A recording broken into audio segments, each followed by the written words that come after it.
हर वक्त दौरे कल्ब खला रखने दिया कर।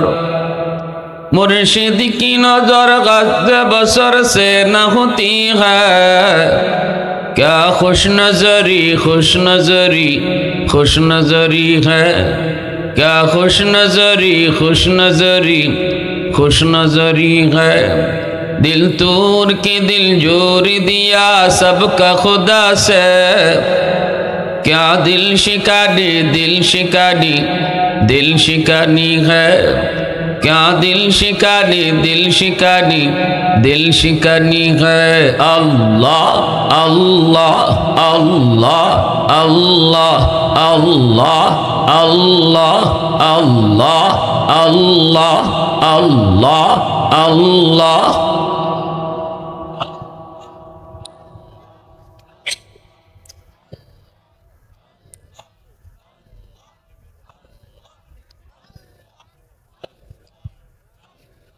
अल्लाह अल्लाह अल्लाह अल्लाह अल्लाह अल्लाह अल्लाह अल्लाह अल्लाह अल्लाह अल्लाह अल्लाह।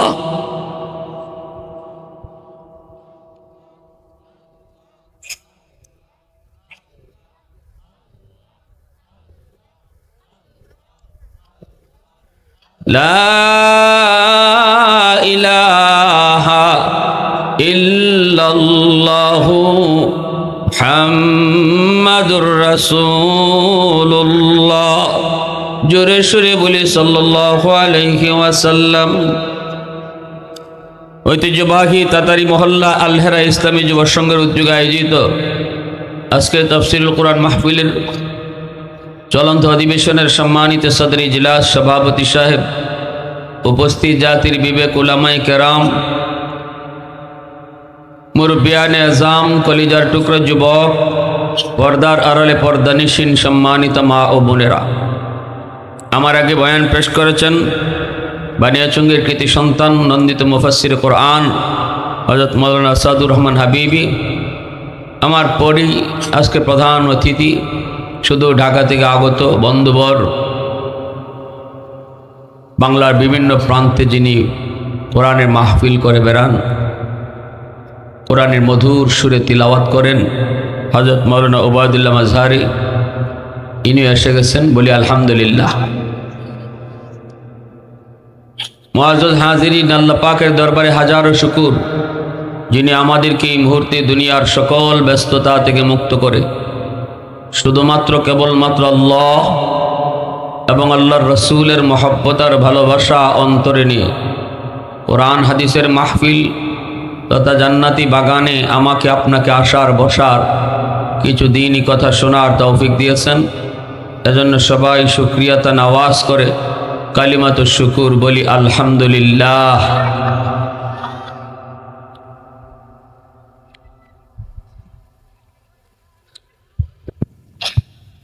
আমার আলোচ্য বিষয় সুদ ঘুষ। মুআজ্জাজ হাজিরিন, আল্লাহর বন্দিগি, আল্লাহর গোলামি কাকে বলে? আল্লাহ পাকের গোলামি শুধু নামাজের ভিতরেই সীমাবদ্ধ না, রোজার মধ্যেই সীমাবদ্ধ না, শুধু আল্লাহর আদেশ মানার নামই ইবাদত না, বরং আল্লাহ যা নিষেধ করেন এই নিষেধ থেকে বাঁচার নাম হলো আসল ইবাদত। আমরা আল্লাহর আদেশটা কম বেশি সকলেই মানার চেষ্টা করি, কিন্তু আল্লাহ যে সমস্ত কাজ নিষেধ করেছেন এই নিষিদ্ধ কাজ থেকে নিজেরে বিরত রাখার ব্যাপারে আমরা অনেকেই গাফেল। নামাজ পড়ি ঠিক, আবার হারামও খাই, আসেনি না নাই? রোজা রাখি ঠিকই, রোজার মাসে রোজা রাখি, মিশা কথাও কই, গীবতও করি। ওই আদেশটা মানলাম, কিন্তু মিশা কথা যে সারণ এটা আমরা কম বুঝি। রোজা রাখতেইব বালা বুঝি, মিশা কথা কোন যাইতো না এটা একটু কম বুঝি। আরেকজনের বদনাম করণ যাইতো না এটা একটু কম বুঝি। আমরা চার দোকানে বইলেই বা দুইজন তিনজন একখানা ওইলি আমরা গীবতের আসর গরম হয়ে যায়, বদনামের আসর, অথচ নামাজটা খালি পড়ে গেছি। আল্লাহর হুকুম মানছি, কিন্তু যে কামটা অহন করতেছি এটা কিন্তু আল্লাহ নিষেধ। আদেশটা মান্য আইছি, নিষেধটা মানতে রাজি না। ঠিক কিনা জোরে বলেন?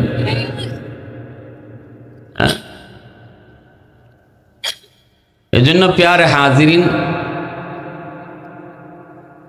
আমার তিলাওয়াতকৃত আয়াতে আল্লাহ বলেন, যদি তোমরা ঈমানের সাথে নেক আমল করো, আমি আল্লাহ তোমাদেরকে দুইটা পুরস্কার দেব। একটা পুরস্কার দুনিয়াতে নগদ, আরেকটা পুরস্কার আল্লাহ দিবেন আখেরাতে বাকি। একটা পুরস্কার আল্লাহ দেলাইবা নগদ, আরেকটা হইন বাকি। শর্ত দুইটা, ঈমানের সাথে নেক আমল। ঈমান আমরার আছে, আল্লাহ দয়া করে মুসলমানের ঘরে জন্ম দিয়া ঈমান আল্লাহ নিজেই দিয়া দিলাইছেন। আমরার ঈমান গ্রহণ করতে কষ্টকরণ লাগছে না। আল্লাহর পুরস্কার যদি একজন হিন্দু নিতে চায়, তাইলে তার দুই শর্ত মানন লাগবো। প্রথমে ঈমান আনন লাগবো, এরপরে নেক আমল করা লাগবো। খ্রিস্টানে যদি আল্লাহর পুরস্কার নিতে চায়, শর্ত দুইটা মান্য নিতইব, আগে ঈমান আনো, এরপরে নেক আমল করো। কিন্তু আমরা যদি আল্লাহর পুরস্কার নিতাম চাই, আমরার দুই শর্ত লাগে না, একটা মানলেই হয়, আরেকটা আল্লাহ নিজেই দিলাইছে। এটা আল্লাহর দয়া, ঠিক না নি? মুসলমানের ঘরে আল্লাহ আমরারে জন্ম না দিয়া যদি আল্লাহ কোনো বিজাতীয় লোকের ঘরে জন্ম দিতা, তাইলে আমার আপনার কিচ্ছু করার আসিল নি, কিচ্ছু তো করার ছিল না। এটা আল্লাহর ইচ্ছা। আল্লাহ যদি হিন্দুর ঘরে দেলাইতা, খ্রিস্টানের ঘরে দেলাইতা, এটা আল্লাহ পারতা। আমরা আল্লাহর কাছে কোনো দরখাস্ত করছি না যে আল্লাহ দুনিয়া যদি আমারে ফাটাওতে মুসলমানের ঘরে ফাটাইও, এই ধরনের কোনো আবদারও আল্লাহর কাছে করছি না। আল্লাহ নিজের দয়ার মায়ায় আমরারে মুসলমানের ঘরে জন্ম দিয়া দৌলতে ঈমান সাথে দিয়া দিলাইছে। এজন্য আল্লাহর দরবারে আবার শুকরিয়া আদায় করি, বলি আলহামদুলিল্লাহ। আরো জোরে বলি আলহামদুলিল্লাহ। এরপরে যেটা আমরা পালন করতাম, এটি হইল নেক আমল। ওই নেক আমলটার অর্থই হইল আল্লাহর আদেশ মানা আর নিষেধ থেকে বাঁচা। আদেশ মানো, নিষেধ থেকে বাঁচো। নিষিদ্ধ কামগুলা কি কি? নিষিদ্ধ কামের ভিতরে আমার আলোচ্য বিষয় যে দুইটা, এটাও নিষিদ্ধ একটা আল্লাহর নিষিদ্ধ কাম, যেটা আল্লাহ নিষেধ করছেন। সুদ খায়ও না। সুদকে আল্লাহ হালাল করছেন না হারাম করছেন?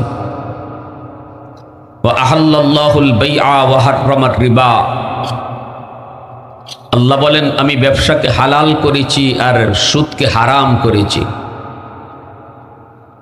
তাহলে ব্যবসারে হালাল করছেন যিনি, সুদরে হারাম করছেন তিনি, ঠিক না? যদিও আমরা দেখি যে ব্যবসার মাঝে তো আমি দেখতেছি যে লাভ হয়, সুদও তো এরকম লাভই হয়, দুইটা তো দেখতে একরকমই। এটা আমার আপনার যুক্তি খাটাইলে কোনো লাভ নাই। আল্লাহর হুকুমের সামনে কোনো যুক্তি চলবো? আল্লাহর হুকুমের সামনে কোনো যুক্তি চলতো না। কইবেন যে হুজুর ব্যবসায় লাভ করে, সুদেও লাভ করে, তো অসুবিধা কি? এটা আমারে কোন কেন লাগে? এটা আল্লাহরে করেন আপনি, এটা আমারে করেন না। আপনি আল্লাহরে জিগান যে আল্লাহ আপনি এটা কি করলেন, সুদরে হারাম করলেন কেনে? আমি দি দেখি সুদ আর ব্যবসা একরকম হই। আল্লাহ নিজেও কইছেন যে এরা সুদ আর ব্যবসারই একরকম মনে করে, অথচ সুদরে আমি আল্লাহ হারাম করেছি আর ব্যবসারে হালাল করেছি। কারণ হলো সুদের দ্বারা এক শ্রেণীর মানুষ খালি উপরে উঠে আর এক শ্রেণীর মানুষ খালি নিচে নামে। আর ব্যবসার দ্বারা দুইজনের হাজত পুরা হয়। ব্যবসার মাঝে হইছে একজনে আমার কাছে বাণী আছে, টেকা নাই। আপনার কাছে টেকা আছে, বাণী নাই। আপনার বাণী দরকার আর আমার টেকা দরকার, আইও বদলাইলাই। অসুবিধা আছে? সুন্দর সিস্টেম। এক বেচারা জমিতে কৃষি করছে, টমেটো করছে। হ্যাঁ, টমেটো সব খাই নিতে পারবো, বেতন লাগবো না। বাজারে নিয়ে উঠছে, তার টেকা নাই, টেকা দরকার। আর আমার টমেটো দরকার। আমি টেকা দিয়ে তার টমেটো নিলাম, আমার টমেটোর হাজত পুরো হয়েছে, বেটার টেকার হাজত পুরো হয়েছে। ব্যবসার দ্বারা দুই শ্রেণী লাভবান, ব্যবসার দ্বারা দুই দলই লাভবান। আর সুদের দ্বারা এক শ্রেণী খালি উপরে উঠে আর গরিব খালি গরিবই হয়। আজ পর্যন্ত কোন যারা সুদের টাকা আনছে এর কোনোদিন অভাব গেছেনি? সুদের টাকা আইন না, ব্যাংক থেকে লোন আইন না, যারা ব্যবসা দিছে এর ব্যবসাও টিকছে না, ঠিক কিনা? ব্যবসাও টিকছে না, ব্যবসাও জ্বলে গেছে। আল্লাহ বলেন ইয়ামহাকুল্লাহুর রিবা ওয়া ইউরবিস সাদাকা। সুদখোর দেখতে তোমরা দেখো 2 দিনে আঙ্গুল ফুলে কলা গাছ হয়ে গেছে, কিন্তু আমি আল্লাহ বলতেছি সুদখোর দিন দিন খালি ধ্বংস হইতেছে। আর দান করার দ্বারা সম্পদ বাড়তেছে, সুদের দ্বারা ধ্বংস হইতেছে। এজন্যই আল্লাহ রাসূল সাল্লাল্লাহু আলাইহি ওয়াসাল্লাম বলছেন যে সুদখোর তার নিজের জীবদ্দশায় যদি তার সম্পদ ধ্বংস হওয়ার চোখে নাও দেখতে যায়, তার ফুলায় দেখব, নাইলে তার নাতি নশায় দেখব। আর এই সুদখোরের মাথার উপরে আল্লাহর রসুলের লানত আর অভিশাপ মাথার উপরে থাকবো। আল্লাহর রসুলের লানত, লানা রাসূলুল্লাহ সাল্লাল্লাহু আলাইহি ওয়াসাল্লাম আকিলার রিবা ওয়া মুকিলাহু ওয়া কাতিবাহু ওয়া শাহিদাইহি। এই হাদিস শরীফে আল্লাহ রসুল সুদখোর 4 দল বলছে। এক দল না খালি, সুদখোর 4 দল, সুদের গুনায় জড়িত 4 দল। যে সুদের টাকা লাগায় তার উপরেও রসুলের লানত, আর যে সুদের টাকা আনে, গরিব বিপদে পড়া সুদের টাকা আনিছে, ব্যাংক থেকে লোন লইয়া ব্যবসা দিলাইছে, আল্লাহ রসুল এখন ব্যাংকার যে হেত সুদখোর, যে ব্যাংক থেকে টাকা আনছে এও সুদখোর, এর মাথার উপর আল্লাহ রসুলের লানত। এরপরে রসুল বলেন এই 2 লেনদেনে যে সাক্ষী হয়েছে, এই 2 জনের লেনদেনে যে সাক্ষী হয়েছে সেও সুদখোর, তার উপরেও রসুলের লানত, অভিশাপ। আর যে লেখালেখি করছে, ঠিক আছে তোমরা এই লেনদেন হয়েছে, আরেকজনে লেখছে, এই বেটার উপরেও লানত। তাইলে উপায় আসেনি। এজন্যই সুদি ব্যাংকে চাকরি করাটাও হারাম। কেনে? সুদি ব্যাংকে যে চাকরি করে হে এই সুদের লেনদেন লেখতাছে, ঠিক না? এগুলা সে লেখালেখির কামও আছে। আর আল্লাহ রসুল কইছেন লেখালেখির কামও যে তাকে, এর মাথার উপরেও লানত, সেও সুদখোর, সেও সমান গুনাহগার। এজন্য সুদি ব্যাংকে চাকরি করাটা শরীয়তের দৃষ্টিতে বৈধ না। সুদি ব্যাংকে চাকরি করে বেতন নেওয়াটাও বৈধ না। এটা উলামায়ে কেরামের ফতোয়া, ফুকাহায়ে কেরামের ফতোয়া।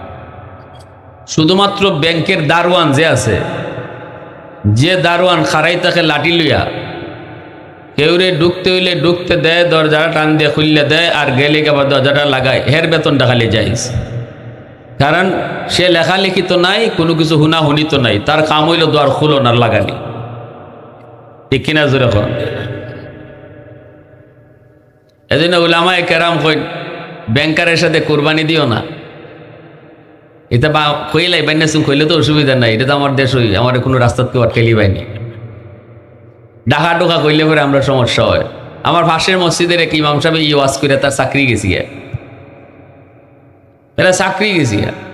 এই কথাটা কইছিল যে ব্যাংকারের সাথে কুরবানির সময় শরীক হইয়া কুরবানি দিলে কেউরই কুরবানি হইতো না, কারণ ব্যাংকার বেতন যেটা নেয় এটা বৈধ না। কারণ সুদী প্রতিষ্ঠানের হিসাব কিতাব লিখকে সে বেতন নিতেছে, এটা তার লাগে বৈধ না, হালাল না, হারাম। এজন্য আমি আল্লাহ রসুলের লানত মাথাত লইয়া খাইতেও রসুলের লানত আমার মাথার উপরে, ঘুমাই রইছি এরপরও আমার উপরে লানত, আটতেছি মাথার উপরে লানত। এই লানত লইয়া 24টা ঘন্টা হাঁটতেছে এই সাইর দল। মান আমিলা সালিহাম মিন যাকারিন আও উনসা ওয়া হুয়া মুমিন ফালানুহইয়ান্নাহু হায়াতান তাইয়্যিবা ওয়ালানাজজিয়ান্নাহুম আজরাহুম বিআহসানি মা কানু ইয়ামালুন। এজন্য আমার ভাইয়েরা, বন্ধুরা, একটু মন দিয়ে শোনেন। হারাম টাকা করে ঢুকায় কোনোদিন কেউ শান্তি পায় না রে যুবক। হালাল কামাই যদি কমও হয় এর ভিতরে বরকত, হারাম যদি পাহাড় পরিমাণ হয় এর ভিতরে কোনো বরকত লা ইয়াদখুলুল জান্নাতা জাসাদুন গুজিয়া বিল হারাম। আল্লাহ নবী বলেন উম্মতের দল হারাম টাকা করে ঢুকাইয়া সন্তান লালন পালন করেছো, ওই সুদের টাকা দিয়া ভাত রান্না করছো, বড় বড় বোয়াল মাছ আন্না খাওয়াইছো, বোয়াল মাছ খাইয়া শরীরে রক্ত হয়েছে, গোস্ত বাড়ছে, গরুর গোস খাইয়া নিজের গোসও বাড়াইছো।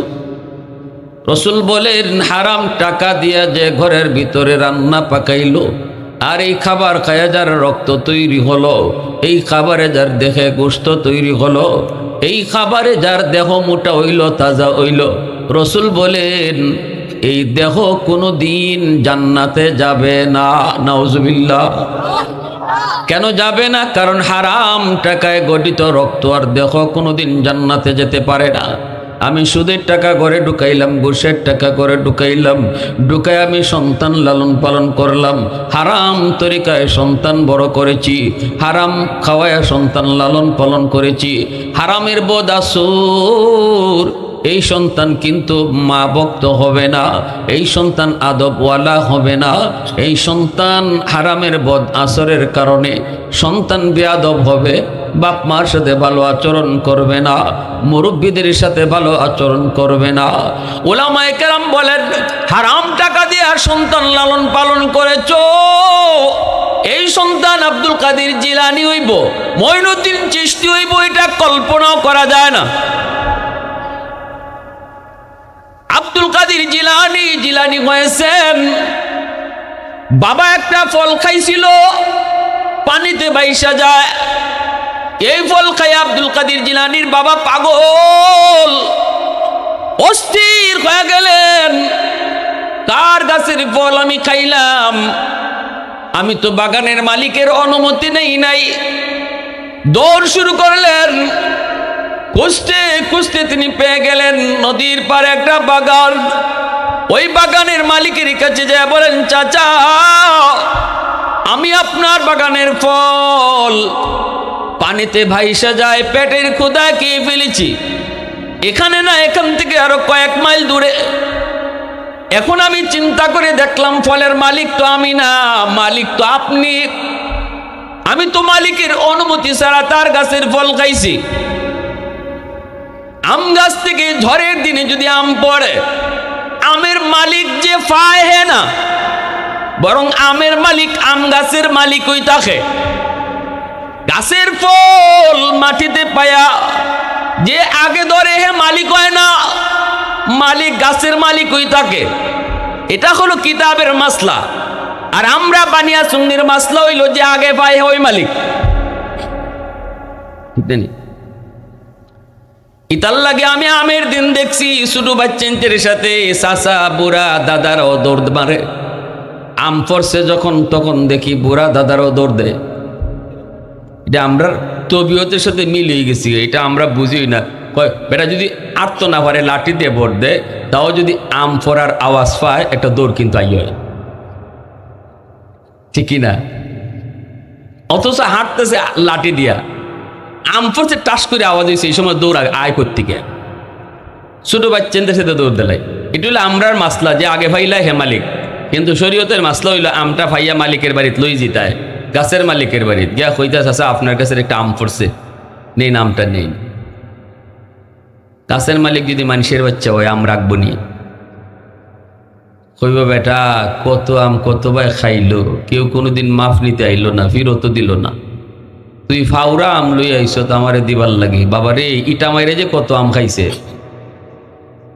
বাউরাল দিয়ে যে কত আম নিছে, ইজাত তো পাইছে না। নে বাবা তুই আমটা বাবা তুই নিজে খা বাবা, আমি দিল থেকে খুশি হয়ে গেছি, বাবা তুমি যাই খাও। শরীয়তে কয় এই সময় আমটা আপনি লাগে 100 হালাল। ওই যে উনি অনুমতি দিয়া দিছে, আর না কইয়া যদি খাইতে তো এটা হালাল হইতো না। ই আম খাইয়া রক্ত হইব, ই আম খাইয়া গুছ বাড়ব। আল্লাহ রসুল অন্যের মাল খাইয়া শরীর বাড়াইলে, মোটা হইলে, তাজা হইলে, এই মোটা তাজা দেহ জান্নাতে ঢুকতো না। এজন্য আমার বাড়া বন্ধুরা, আব্দুল কাদের জিলানীর বাবা আবু সালে জঙ্গি মালিককে যা বলেন, মালিক এই আমটা আমি তো খেয়ে ফেলেছি, ফলটা তো খেয়ে ফেলেছি, এখন তো আমি বুঝতেছি আমি বহুত বড় অন্যায় করে ফেলেছি, আমি তো পেটের ক্ষুধায় অস্থির ছিলাম, এবার আপনি আমার মাফ করেন, আমাকে আপনি মাফ করেন, আমাকে আপনি মাফ করেন।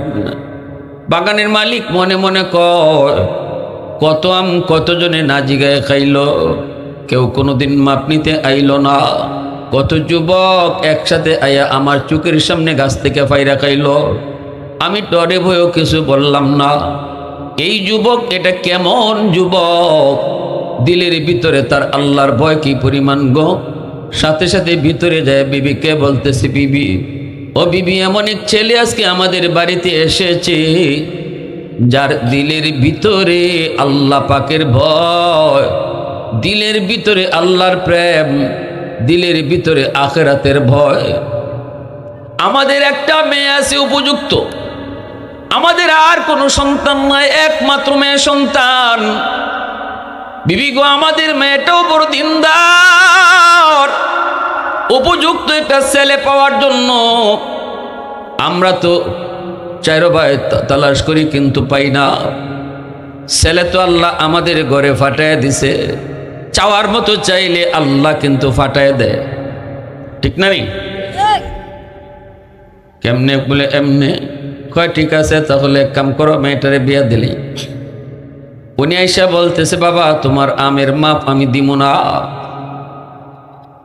জিলানির বাবা কয়, মাপ যদি না দেন এখন আমি যাইমু কই? আপনি মাপ দেওয়াই লাগবে, আপনি যা বলবেন আমি তা মানব। বাগানের মালিক বলতেছে, তাহলে আমার একটা মেয়ে আছে, এই মেয়েটাকে তুমি যদি বিয়ে করো তাহলেই তোমাকে মাফ করবো। আব্দুল কাদের জিলানীর বাবা আবু সালে জঙ্গি কয়, আমি রাজি। বাগানের মালিক বলতেছে, বাবা রাজি পরেও আমার মেয়েটার কিন্তু অনেক সমস্যা আছে। মূলত বাগানের মালিক কিছু মিশা কথা কইয়া তার ইমানের পরীক্ষা নিতেছে, মিশা কথা কইয়া তার আল্লাহ বিতু আখিরাতের ফিকির, জাহান্নামের ভয় তার দিলের ভিতরে কি পরিমাণ, এটা পরীক্ষা নেওয়ার জন্য তিনি বলতেছে, বাবা আমার মেয়েটা প্রথম নাম্বার সমস্যা হইল সে চোখে দেখে না, অন্ধ, অন্ধ মেয়েকে তুমি বিয়ে করবানি বুঝা কও। আবু সালে জঙ্গি কয়, ৬০-৭০ বছরের হায়াত, অন্ধ বউ নিয়ে কোনো রকম আমি চলে যাব, তবু আমি আখিরাতের জীবনে এই ফলটা খাওয়ার অপরাধে একদিনও আমি জাহান্নামের আগুনে জ্বলতে পারবো না। বাবা ২ নম্বর সমস্যা হলো আমার মেয়েটা কথা বলতে পারে না, বুবা। আবু সালে জঙ্গি কয়, আমি তাও রাজি, আমার মেয়েটা কিন্তু হাঁটতে পারে না, লুলা। আবু সালে জঙ্গি কয়, তাও রাজি। আওয়াজ দেখো না, সুবহানাল্লাহ।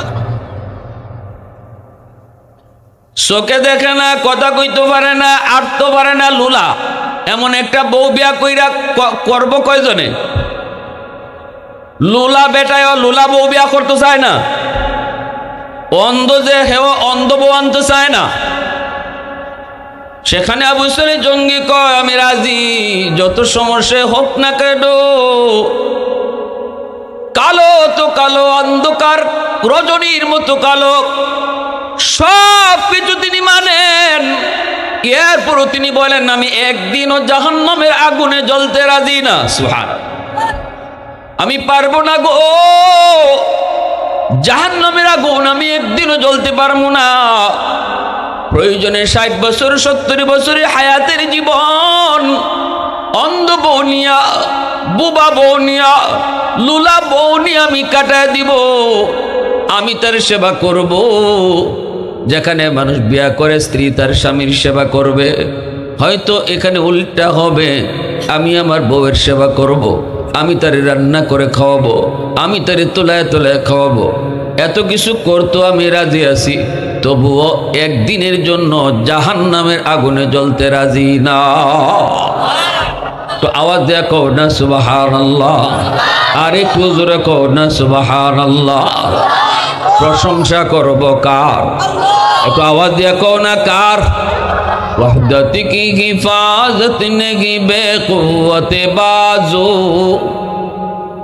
वहदत की हिफाजत नहीं बेक़ुव्वत बाजू, आती नहीं कुछ कमी है अक़्ल खुदा दाद, ऐ मर्द खुदा तुझको क़ुव्वत नहीं हासिल, जा बैठी किसी गार में अल्लाह को कर याद, जा बैठ किसी गार में अल्लाह का कर याद, ये सच है कि बातिल की तरफदार नहीं, गद्दार न समझो गम गद्दार नहीं, हाँ गद्दार न समझो गम गद्दार नहीं, हाँ।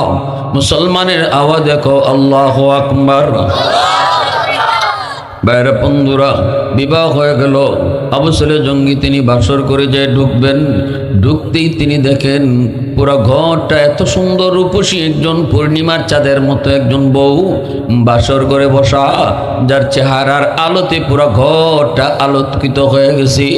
ভিতরে ঢুকতেই দেখেন মেয়েটা তার দিকে তাকাইছে, হরিণীর মতো ডাগর ডাগর চোখ, আর আওয়াজ দিয়া কয় আসসালামু আলাইকুম ওয়া রাহমাতুল্লাহ।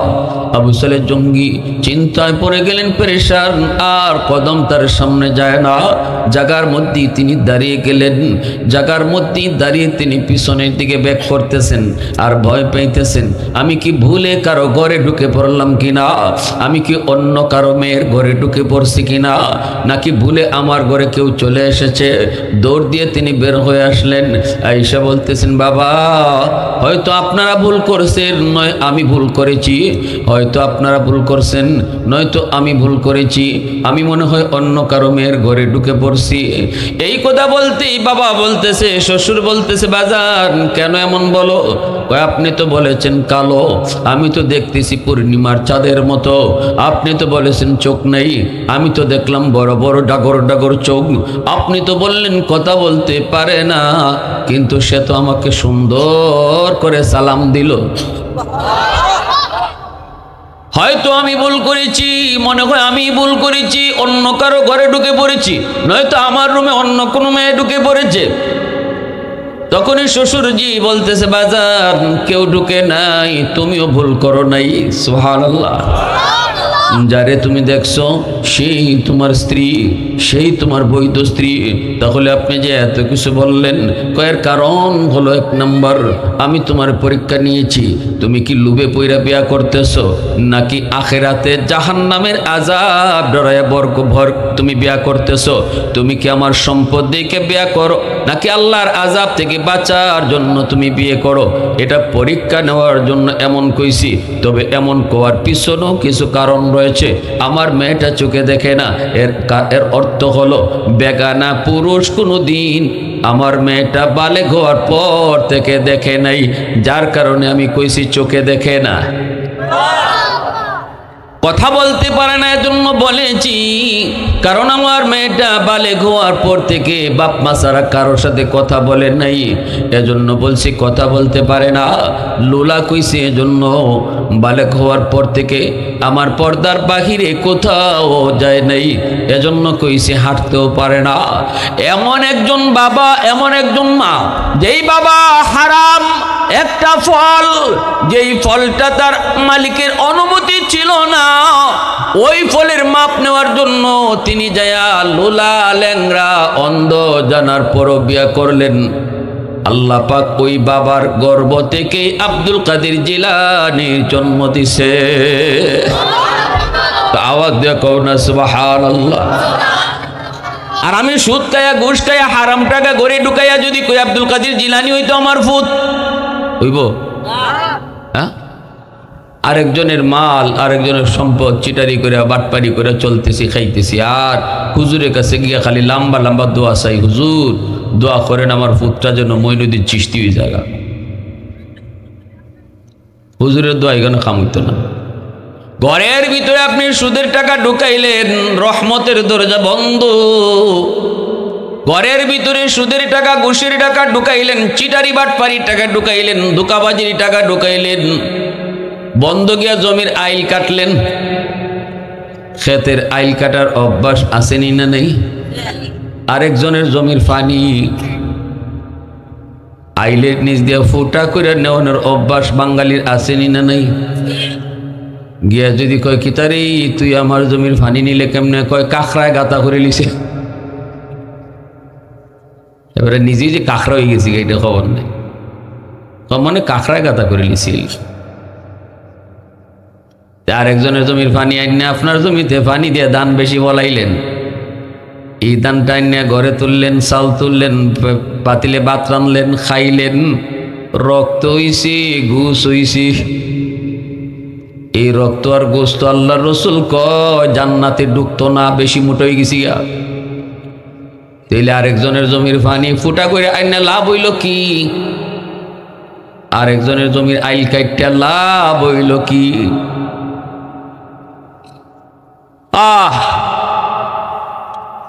যেই করে হারাম টাকা ঢুকে এই করে রহমত আয় না। এখনকার যুগে তো মা বোনেরা এরাও পর্যন্ত সুদে টাকা লাগাইলায়। আগে তো আমরা দেখতাম খালি ধনীরা সুদে টাকা লাগাইতো, এখন তো রিক্সাওয়ালার বউয়েও টাকা সুদে লাগায়। গরিবের বউ লাগাইলা, এখন গরিবও সুদ খাইলায়। আমার জানা মতে আমাদের এলাকার একটা লোক আছে, জুতা পরে আটে না, জুতা খই জিবুগা, খালি পায়ে আটে।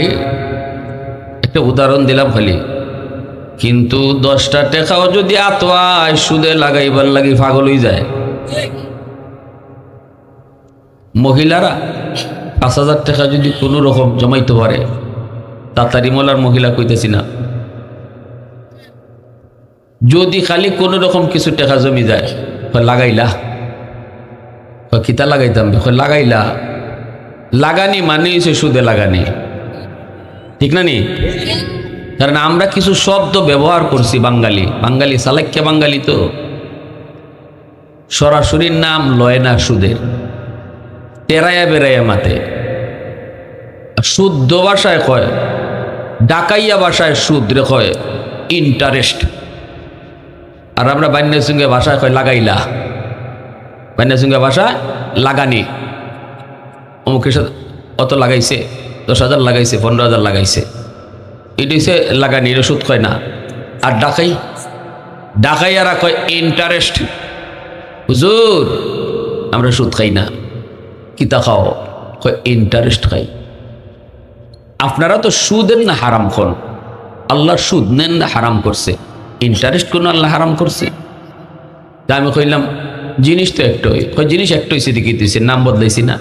আমি কিন্তু নাম বদলাইলেই যদি জিনিস বদলে জায়গা, তে কালা কুত্তারে কালা ছাগল কইয়া জব করে খাইলাম দেখি। নাম বদলাইলে যদি জিনিস বদলে জায়গা, আপনি কালা কুত্তারে জব করেন, আর আমরা কে ঘুমে বেটা কুত্তা জব করলে কিতা, আপনি কবেন তোরা কুত্তা কইলে কি হয়েছে, আমি নাম রাখছি ছাগল, আমি নাম রাখছি ছাগল। ইজাত পাগল কি বাঙালি আছে নি কেউ? নাম বদলিলে জিনিস বদলে না, জোরে বলেন বদলে। ঢা গেছে এক বেটা, গিয়া হোটেলও খাইতে বইছে, বাঙালি গ্রামের মানুষ, ধরেন সিলেটের ওই একাই বেটা, ভেটো বুক লাগছে বাতান, ডাকায় মেসিয়ার ফুলা, কয় কি খাবেন, কয় আছে কি, কয় রুই মাছ, কাতল মাছ, শিং মাছ, পুঁটি মাছ, মিনি মাছ, চিংড়ি মাছ। বেটার সাথে সাথে কয় রুইও চিনলাম, কাতলও চিনলাম, শিংও চিনলাম, চিংড়িও চিনলাম, কিন্তু মিনি কুন্ডারে এটারে দৈরা লইয়া আয়। জীবনে মিনি মাছ নামই শুনছি না, খাই মুদুরের কথা, এটারে আজকে দেখমো খাইমো। এক বেটা মিনি মাছ লিয়ে আয়, হ্যাঁ লই আইছে মিনি মাছ, প্লেটের মাঝে আনার পরে বেটা বড় বড় চোখ বানায় খালি চা কই, মা এটা কি টানলো, এটা দিয়ে বেদা বেদা লাগে। আমরা যে বেদা মাছ বেদা বেদা লাগে, এটা উল্টাইয়া 100% শিওর হয়েছে এটা বেদা। এমনি মেসিয়ারে ডাক দিছে, পুলাই দিকে দৌড়ে আইছে, কি হয়েছে চাচা? চাচা কইস না, তুই তো ভাঙ্গা দিক তেরা ফুলারে, আমি কইলাম মিনি দিতে আমারে, জীবনের নামই শুনছি না খাইমু দূরের কথা। একটা আশা আছিল জীবনে একটা মাছ খাইমু, যেটার নামও শুনছি না, দেখছিও না। তুই দিলি এইসব বেদা, তুই দিলি এইসব বেদা। বেটা বেদা তো আমরা মাগনো খাই না। হয় চাচা বাড়ি হো, বিয়াদ বিয়াদ, তুই বাড়ি দেখি তা করতে রে? না আপনার বাড়ি কই? বাড়ি সিলেট। ও আপনাদের সিলেটে ইডেরে বেদা হয়, আর ঢাকা আইলেই ইডে মিনি হয়ে যায়। মাছ একটা ওই মাছ। তখন এই চাচায় এই বেদা খায় আর কয়, বেদা রে তুই তো বড় চালাক্য রে, বান্যাসুন থাকতে তুই বেদা আসলে, আর ঢাকা আই ওই নাম বদলাইলিস তোরে খাইবার লাগে, তুই তো বড় চালাক রে। এই কথা কইয়া বেদা খায়। তো শুনছেন দেখি আপনার নাম যে বদলিল, মাছ কি বদলিছে নি? বান্যাসুন বেদা ডাহা মিনি মিনি, এই দুই নাম বদলিছে, জিনিস বদলিছে। যারা সুদরে ইন্টারেস্ট কই আর নাম বদলাইছো, নাফাক নাফাক ওই নাম যতই বদলাও, ঠিক কিনা? নাম বদলাইলে নাফাক নাফাক থেকে ফাঁক হয় না, নাফাক নাফাক ওই তাকে নাম যতই বদলাও। ঘুষ হালাল না হারাম? এটা তো গ্রাম অঞ্চলে ঘুষ কম চলে, তবে চলে এক জায়গা, বিচার পঞ্চায়েত। জানি না এই এলাকাতে আছে কিনা। বিচার পঞ্চায়েত ঘুষ চলেনি না চলে না? পঞ্চায়েতে যাইবার আগেও কয় চাচা নেও 500 টাকা, পয়েন ধরাই দিও। আর মানুষও জানে এই বিচারকে যে টেহা খাইন, টেহা খাইয়া যে কথা কইন, টেকা না দিলে তাই পয়েন বাইর হয় না। তো বেচারা বিচারক বইয়া পয়েন উল্টা মারে। মানুষের সামনে সে কইব কেমনে যে 500 যে দিছে? কয় চাচা পাশে কিতা কয়, পাক পাঞ্জাতন কয় আর কি, পাশে। তখন চাচায় কয় কি করব তোর ফাঁসে, ঠেলায় আনে দোষে। এটার মানে বুঝছেন নি? হ্যাঁ এটা তো বুঝছি নিছে। এটা মানে হয়েছে তুই বেটা যখন দিয়ে গেছো 500, এরপরে লইয়াছে 1000। তা আমি ফাঁসের কথা কইব না দোষের কথা কইব? এই ধরনের সুদের ঘুষে ঘুষ খাইয়া যারা বিচার আচারও যাইতেছেন, ফিটো তেল দিয়ে কবরে যাইবা। আর আল্লাহ হাসরের মাঠে জিগাইব, বান্দা তোরে আলাদা একটা নিয়ামত দিছিলাম, সবাই পঞ্চায়েত করতে পারতো না, আলাদা কিছু বিবেক দিছি, এই বিবেকটা কোন কাজে লাগাইছো? 500 টাকা দেবে না 1000 টাকা দেবে? একটু আমি আল্লাহর কাছে কইয়ে যা। এটা তো 10 জনের ছিল না, তোরে যে জ্ঞানটা দিছি। এই ঘুষটার, এই সুদ, এই ঘুষের নাম রাখছে স্পিড মানি। স্পিড মানি। আমি ওই দিন এই নামটা পাইছি। আমার একজন বক্তব্য এয়ারপোর্টে কথা প্রসঙ্গে বলতেছে, হুজুর সুদের নাম তো ইন্টারেস্ট, ঘুষের নাম কি জানেননি? আমি না ভাই ঘুষের নাম তো জানি না। বাঙালি কিন্তু ঘুষের নামও বদলাই লিছে, কারণ আল্লাহ যেহেতু সুদ ঘুষ হারাম করছে, আর আপনারা খালি ওয়াজও করেন খালি সুদ আর ঘুষ। তখন এরা সুদের নাম শুনলে এরা গায়ে লাগে না, দূর হুজুর তো সুদের কথা কইছে, আমি তো ইন্টারেস্ট খাই। আর যে ঘুষ খায় এও ঘুষের নাম বদলাইয়া আরেক নাম রাখছে। এখন ঘুষের কথা কইলে হেরো গাত লাগে না। আমি কইলাম কি জাত নাম? কয় নাম হইলো স্পিড মানি। বলে স্পিড মানি, এটা মানে কি? কয়টা বুঝছেন না? এটা হইলো স্পিড, এর অর্থ হইলো গতি। স্পিড মানে গতি, নানি স্পিডে চালাইছে, বাস খুব স্পিডে মানে গতি দিয়ে চালাইছে। আর মানি মানে টেকা, যে টেকায় কামের গতি বাড়ায়। আপনি টেবিলও ফাইল পড়ে রয়েছে অফিসারে, লড়েও না সরেও না, ফাইল জাগাতেই পড়া। টেবিলের নিচ দেখালে আপনি 500 টাকা অফিসারে দিচ্ছেন, এমনি আপনি ফাইলে দৌড় মারছেন। ঠিক আছে নি? ওইটার নাম হলো স্পিড মানি। যে টেকায় ফাইলটা দৌড়ায়, যে টেকায় কামরে তাড়াতাড়ি করে, এটা হইল ঘুষ। এটা হইল বেটা বো বেটা হ্যাঁ কই তা কিতা গুজরে ওয়াজ করে কি স্পিড মানি আর স্পিড মানি শুরু করছে। এই নাম যতবাই আমরা বদলাইতেছি, জিনিস কিন্তু একই থাকতেছে, ঠিক না? এজন্য ভাইরা হারাম টাকা ঘরে যারা ঢুকাইতেছো, রহমতের দরজা বন্ধ হয়ে গেছে। এজন্য আজকে গরিবের ঘরেও শান্তি নাই, রিক্সাওয়ালার বউর সাথেও শান্তি নাই, ধনীর ঘরে তো নাই, গরিবের ঘরেও নাই। কারণ হলো গরিব যে ঘরের মধ্যে সুদে টাকা লাগাবে, হারাম টাকা করে ঢুকবে, ওই ঘরে কখনো কখনো রহমত ঢুকবে না, রহমতের দরজা বন্ধ। এইবার হুজুরে পানি ফোড়া দেয়, পানি ফোড়া ঘরে ঢুকে না। হুজুরের পানি ফোড়া তো কোরআন তেলাওয়াত, কোরআন তেলাওয়াত কিন্তু রহমতের দরজা ছাড়া ঢুকে না, গজবের দরজা দিয়ে তেলাওয়াত ঢুকবে না। আপনার ঘরে আইসা হুজুরের পানি ফোড়া ঢুকতে চায়, কিন্তু দেখে দরজা লাগাই, রহমতের দরজা লাগাইল, গজবের দরজা খোলা। কারণ আপনার ঘরে সুদ ঢুকতেছে, আপনার ঘরে ঘুষের টাকা ঢুকে, আপনার ঘরে হারাম টাকা ঢুকে, এজন্য গজবের দরজা খোলা, রহমতের দরজা বন্ধ। হুজুরের কোনো দোষ নাই, হুজুরের কোনো দোষ নাই। হায় রে, হুজুরের পানি পড়া আল্লাম কাম হয় না, ফুলাই দিয়ে আগের থেকে আরো বেশি তেরামি করে, ফুরি দিয়ে আগের থেকে আরো বেশি উল্টা চলে। হুজুরের ফানি পড়া গেল কই? এখনকার দিনের হুজুররা আর হুজুর নাই, এখন সব দোষ হুজুরের। হুজুর আসিল আগের হুজুর, ফু দিলে ডাইরেক্ট 100। আর এখনের হুজুরের কাছ থেকে 3 বার পানি পড়া আনলে ফুলা আরো বেশি তেরা হয়। আমি বলি আগের হুজুররা যে কোরআন পড়া ফু দিত, এখনের হুজুররা ওই কোরআন পড়াই ফু দেয়। আগের হুজুররা যে কোরআন পড়া ফু দিত, ওই কোরআন আপনার ঘরে গিয়া দেখো রহমতের দরজা খোলা, গজবের দরজা বন্ধ। কারণ এক সময়ে মুসলমানের ঘরে ঘরে কোরআন তেলাওয়াত চালু ছিল, সুদের প্রচলন এত বেশি ছিল না, গরিবের সুদ খাওয়া চিনত না, রিক্সাওয়ালার বউয়ের সুদ খাওয়া চিনত না, না না, একটা শ্রেণীর মানুষই শুধু সুদের ব্যবসা করত। কিন্তু আজকে সমাজে রন্ধ্রে রন্ধ্রে সুদ ঢুকে যাওয়ার কারণে গরিবের ঘরেও রহমতের দরজা বন্ধ হয়ে গেছে। আগের যুগের হুজুরদের পানি পড়ায় কাম হইতো, কারণ মুসলমানের ঘরে রহমতের দরজা বন্ধ থাকতো না, রহমতের দরজা খোলা থাকতো। ফজরের পরে কোরআন তেলাওয়াতের আওয়াজ শোনা যাইতো, মাগরিবের পরেও কোরআন তেলাওয়াতের আওয়াজ শোনা যাইতো, রহমতের দরজা তাদের খোলা ছিল। হুজুরের পানি পড়াও যায় রহমতের দরজা দিয়া ঢুকতো। আর এখনের হুজুরদের পানি পড়া যায় ঢুকতে চায়, কিন্তু যা দেখে আপনার ঘরের রহমতের দরজা বন্ধ, গজবের দরজা খোলা। গজবের দরজা দিয়ে কখনো কোরআন তেলাওয়াত ঢুকবে না, গজবের দরজা দিয়ে কখনো পানি পড়া যায় ঢুকবে না। এজন্যই তো ভাইরা বলতেছিলাম, এ ভাই মনে রাখবেন, হারাম টাকা ঘরে ঢুকায় যারা সন্তান লালন পালন করো, এই সন্তান কিন্তু কিয়ামতের ময়দানে বিন্দু পরিমাণও তোমার পক্ষে কথা বলবে না।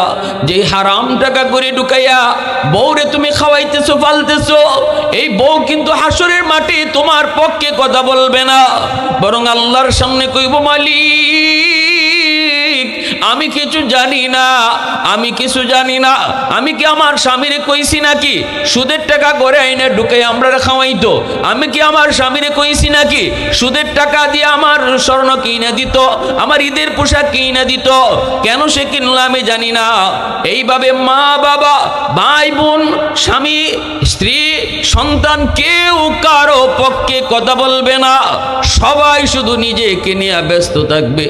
আল্লাহর সামনে শুধু একটা কথাই বলবে, ইয়া নফসি ইয়া নফসি ইয়া নফসি ইয়া নফসি। আল্লাহ আমার স্বামীর ব্যাপারে আমারে কিছু জিগায়ও না, আমি আমারে নিয়ে চিন্তিত। ছেলেকে আল্লাহ আমার বাপের বিষয়ে আমারে কিছু জিগায়ও না, বাপরিকে জিগাও বাপি কিতা করছে, আমি আমারে নিয়ে চিন্তিত। সন্তানের ব্যাপারে আমারে কিছু জিগায়ও না, আমি আমাকে নিয়ে চিন্তিত। ইয়াউমা ইয়াফিরুল মারউ মিন আখিহি ওয়া উম্মিহি ওয়া আবিহি ওয়া সাহিবাতিহি ওয়া বানিহি। আল্লাহ পাক নিজে বলেছে, প্রত্যেকে নিজেকে নিজে নিয়ে পেরেশান থাকবে, পেরেশান থাকবে। কিয়ামতের ময়দান বিন্দু পরিমাণ কেউ কাউকে দরদ দেখাবে না, কেউ কাউকে বিন্দু পরিমাণ মায়া দেখাবে না। আল্লাহর রসুল কিয়ামতের ময়দানে রসুল বলেন, আমি মেরাজের রজনীতে আমি যখন জান্নাত জাহান্নাম দেখলাম, তখন আমি দেখলাম জাহান্নামের ভিতরে একদল মানুষ, পেটের ভিতরে সাপ ভরা। আমি দেখেছি বুতুনহুম কাল বুয়ুত ফিহাল হাইয়াত তুরা মিন খারিজ বুতুনিহিম। আমি দেখেছি ওই মানুষগুলার পেট ভরা সাপ, এই সাপ পায়খানার রাস্তা দিয়ে বের হইতেছে। আমি দেখেছি ওই সাপগুলি তার নাকের ছিদ্র দিয়ে বের হইতেছে। আমি দেখেছি তার বডির ছিদ্র দিয়ে সাপ বেরিতেছে। আমি জিব্রাইলকে বললাম, ভাই জিব্রাইল, মান হাউলা, ভাই জিব্রাইল এরা কারা? জিব্রাইল আমিন বলে, নবী গো, এরা হাউলাই আকালাতুর রিবা, এরা আপনার উম্মতের ভিতরে যারা সুদখোর ছিল, যারা সুদে টাকা লাগাইতো, যারা সুদে টাকা আনতো, যারা সুদের সাক্ষী থাকতো, যারা সুদের লেনদেন লেখত, এই চার দল। এরা পেট ভরা সাপ, নাকের ছিদ্র, বডির ছিদ্র দিয়া সাপ বেরিতেছে। আল্লাহ রসুল বলেন, জাহান্নামের ভিতরে অনেক প্রকারের শাস্তি আছে, তবে অপমানজনক শাস্তি হলো সুদখোরের। শাস্তি তো আছে সবার, কিন্তু সুদখোরের শাস্তিটা হলো অপমানজনক শাস্তি। রসুল আরো বলেন, আমি দেখেছি রক্তের নদীর মধ্যে তারা সাঁতরাইতেছে, কুল কিনারা পায় না, কিনারে আসা মাত্রই একজন ফেরেশতা অনেক বড় পাথর নিয়ে তার মাথার মধ্যে আঘাত করে, সাথে সাথে আবার সাগরের মাঝখানে যায়, আবার হাবুডুবু খায় রক্তের সাগরে। কে গো? জিব্রাইল। নবী গো, এরা সুদখোর, এরা সুদের ব্যবসা করতো, সুদে টাকা লাগাইতো, সুদে টাকা আনতো। গরিবে কইব, হুজুর সুদখোরে ছাড়া তো এখন কেউ টাকা দেয় না, আমি বিপদে পড়েছি, আমার টাকার প্রয়োজন, কেউ তো কর্জা দেয় না। আমি বলি, কর্জা সমাজে উঠে যাওয়ার পিছনেও কারণ আমি নিজেই। আমাদের সমাজে কর্জা উঠে গেছে, কারণ হলো কর্জা টাকা কেউ নিলে এটা ফেরত দিতে মন চায় না। কর্জার ভিতরে 18 গুণ বেশি সওয়াব, দানের চেয়ে 18 গুণ বেশি সওয়াব কর্জ দেওয়া। আম্মা জান আয়েশা সিদ্দিকা রাদিয়াল্লাহু তাআলা আনহা বলেছিলেন, নবী গো, কর্জা দেওয়ার মধ্যে দানের চেয়ে বেশি সওয়াব কেমনে হয়? রসুল বলেন, আয়েশা, দান যেই মানুষটারে করা হয়, দান করা হয় যে মানুষটা ভিক্ষা করতে জানে, যে মানুষটা হাত পাততে জানে, তারে দান করা হয়। কিন্তু কর্জা ওই মানুষটারে দেওয়া হয় যেই মানুষটা সম্মানের কারণে মানুষের কাছে হাত পাততে পারে না, সল করতে পারে না। অতএব কর্জ দিয়ে একজন সম্মানী মানুষের সম্মান যে রক্ষা করেছো, কর্জা দিয়া সম্মানী মানুষের সম্মান যে তুমি রক্ষা করছো, এজন্য দানের চেয়ে 18 গুণ সওয়াব আল্লাহ বেশি দেয়। কিন্তু আমাদের সমাজে কর্জা উঠে গেল, কারণ হলো কর্জা টাকা আর ফেরত পাওয়া যায় না। জুতা ক্ষয় হয়ে যায়, কর্জা টাকা তোলা যায় না। যে মানুষটা মনে মনে নিয়ত ছিল, লাগলে আমি আরো কিছু সওয়াব কামাই করবো, কিন্তু কয় চুন খাইয়া যদি জিব্বা তাল্লা ফুরে, দুধ দেখলেও ডরায়। চিন্তা করে 5,000 তো একটারে দিছিলাম, আজকে 5 বছর, এখন যে আরো 5,000 একটারে দিতাম, এটা কয় বছর নিব? ঠিক না? এজন্য ডাইরেক্ট আইয়া যখনই কয়, ভাই কর্জা দিবাইনি, কয় নাই। কয় নাই তো এখন কি করবা? কয় যাও সুদখোরের দ্বারো। সুদখোর তো সুদের ব্যবসা লইয়া বইয়া রইছে, ডালা মেলাইয়া আইবা আর গলাত ফাড়া দিয়া ধরব। ঠিক না? সমাজে কর্জা উঠে যাওয়ার কারণে সুদের ব্যবসা গরম, আর কর্জা উঠে যাওয়ার পিছনে আমরা নিজেরাই দায়ী। সময় মতো দেলাইতায়, আর একবার চাইলে পাইতায়। ঠিক না? তুমিও পাইতায়, আরেকজনে চাইলেও পাইতো। তুমি না দেওয়ার কারণে এখন আর কেউই দেয় না। আর এদিকে সুদখোররা হেরা তো লইয়া বই রইছে, আইবাই আর কইব 10,000-এ 12,000, 15,000-এ 20,000, 20,000-এ 25,000 দিবাইনি, কও লিখকে যাও, নাইলে স্বর্ণ দিয়া যাও। এরপরে দিতায় না, বাজারও ফাইলে ওই গাট্টার মধ্যে দৈরে নিয়ে হারাইব।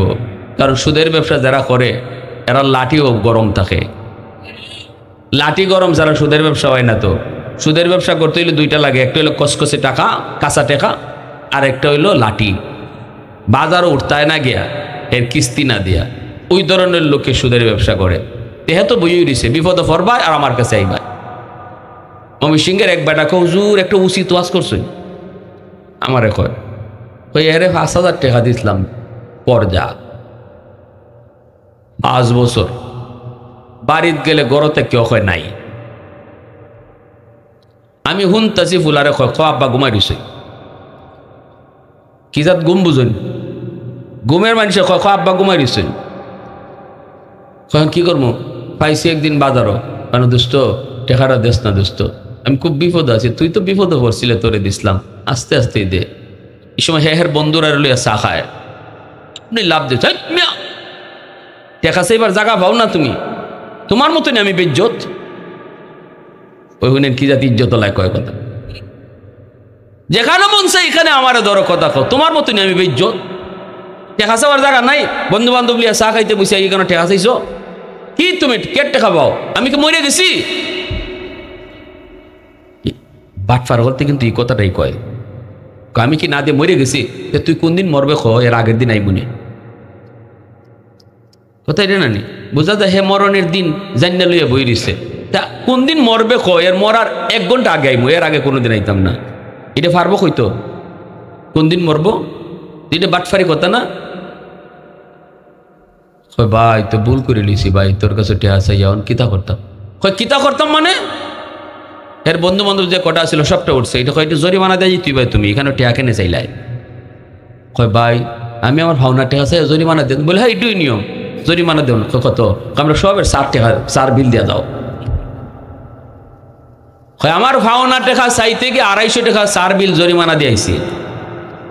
এই যদি হয় সমাজের চিত্র, তাহলে এই সমাজে কেমন করে মানুষ আবার তারে কর্জা দিব কন আপনি? নাই। যার কারণে আজকে সুদের ব্যবসা গরম হয়েছে। অনুরোধ করবো আপনাদেরকে, কর্জা যদি আইননেতা কইন টাইম মতো দিতে না পারলে অনুরোধ করে বুঝাইয়া গে কইবা ভাই আমার আরেকটা দিন সময় দাও, আমার 2টা দিন সময় দাও। কর্জার টাকা আইন না মনে করেন না এটা আপনার পকেটে আইছে শেষ, এটা হালাল। আপনার কারণে আরো 10টা মানুষ, অভাবী মানুষ সমস্যায় পড়ব, সে আর ভয়ে কাউরে দিত না, আপনিও কারো কাছে পাইতেন না। একদিন আপনি অবশ্যই সুদ করে কাছে যাওয়া লাগবো, আর সুদ করে তখন গলা সারাটা মাইরে টাকা আদায় করুন। ওই ভদ্র মানুষটার কাছ থেকে আপনি টাকা খাইলিয়েছেন, কিন্তু হে বইয়ে রয়েছে লাঠি লইয়া, হের কাছে একদিন যাইবা ওই, আর হের লাঠিটা দিয়া লটকাইয়া টাকা আদায় করবো।